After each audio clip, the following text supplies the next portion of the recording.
സംസ്ഥാന പോലീസ് മേധാവിയായിരുന്ന ഷേഖ് ദർവേഷ് സാഹിബ് വിരമിച്ചു. പേരൂർക്കട SAP ഗ്രൌണ്ടിലായിരുന്നു വിടവാങ്ങൽ പരേഡ്. പോലീസ് ആസ്ഥാനത്തും യാത്രയയപ്പ് നൽകി. സ്മൃതിഭൂമിയിൽ DGP പുഷ്പചക്രം അർപ്പിച്ചു.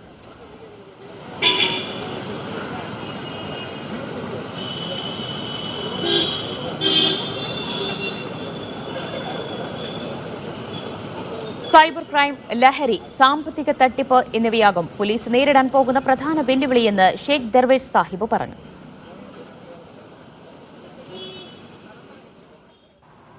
ഇന്ന സമയം സന്തോഷമുണ്ട്, എല്ലാവരിനോടും നന്ദി കടപ്പാടുമുണ്ട്, പ്രൗഡ്നെസ് ഉണ്ട്.